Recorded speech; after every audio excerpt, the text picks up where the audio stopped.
In this Java tutorial, we will learn concepts of heap and stack. We will understand the concepts of heap and stack by doing two examples. Let's start with the first example. I created an integer variable. I assigned the value of 10 to the variable. I created another integer variable. I assigned the value of 20 to the variable.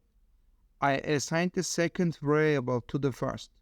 I assigned the value of 30 to the first variable. I printed the second variable to the console. What do you think is output? You can stop the video and think. The output value should be 10. You may be confused. I will explain this situation with visuals. There are two memory areas as stack and heap. Value types such as integer, float, double are found in the stack. I defined the first variable. I defined the second variable. I assigned the second variable to the first. Now the value of the second variable is not 20, but 10. I assigned 30 to the first variable. The value of the first variable is updated in the stack. Since the second variable is 10, we see the value 10 on the console. Now let's do a different example. This time let's do an example with a reference type variable. Data types such as string, array are reference types. I created an array of the integer type. I created another array of integer type. I assigned the second array to the first. I assigned the value 100 to the first index of the first array.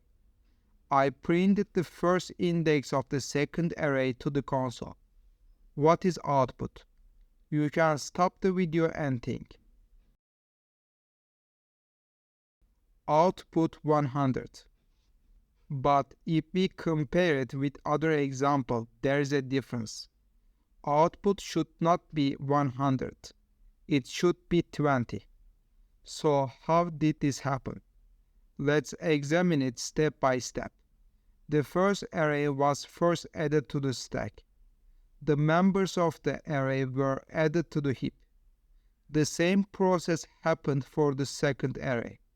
When the second array was assigned to the first, it no longer had a connection with its own group in the heap.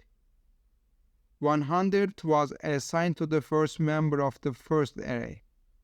Note that the first member of the array members is not at the first, but at 0th index. Therefore, the value of the first member of the second array is also 100. That's why we saw the value 100 in the console. In summary, variables such as integer, float, double are of the value type. They are not stored in the heap memory area. They are stored in the stack. Variables such as array and string are reference types. The stack contains variable names, while the heap contains its member. Their working logic is completely different.